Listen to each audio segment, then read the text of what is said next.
తెలంగాణ రాష్ట్రం చేసిన కులగణన తాము ఆమోదించడం లేదని బీసీ ఇంటలెక్చువల్ ఫోరం చైర్మన్ చిరంజీవులు అన్నారు. 2014 సమగ్ర కుటుంబ సర్వే 61% ఉన్న బీసీల జనాభా ఇప్పుడు 51% ఎలా అవుతుందని ఆయన ప్రశ్నించారు. కులగణన లెక్కలో బీసీల జనాభా తక్కువ చూపటం తాము సమర్థించడం లేదన్నారు. కేంద్ర ప్రభుత్వం కులగణన చేపట్టిన తర్వాతే వాస్తవాలు వెలుగులోకి వస్తాయన్నారు. కులగణన పైన మా అభిప్రాయం అడిగితే కులగణనలో బీసీలకు సంబంధించినటువంటి జనాభా తక్కువగా రావడం జరిగింది. దాన్ని మేము ఆమోదిస్తలేము. ఎందుకంటే 2014లో సమగ్ర కుటుంబ సర్వే జరిపినప్పుడు బీసీల పాపులేషన్ 61% వచ్చింది.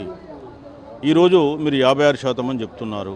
అదేవిధంగా కొన్ని అగ్రకులాల జనాభా 5% పెరిగింది. సో మేము కరెక్టే చేసినాము. 2014 రిపోర్ట్ అది పబ్లిష్ కాలేదు, దానికి శాస్త్రీయత లేదు, హేతుబద్ధత లేదు అని అంతా వాదించినప్పటికీ కూడా ఈరోజు తెలంగాణలో చూసినట్టయితే మీ లెక్క ప్రకారం 3,70,00,000 జనాభా మాత్రమే ఉంది. కానీ మీరు ఏ లెక్కలు తీసినా తెలంగాణలో ఈరోజు సెన్సస్ జరిగితే 4 కోట్ల పైబడే వస్తుంది.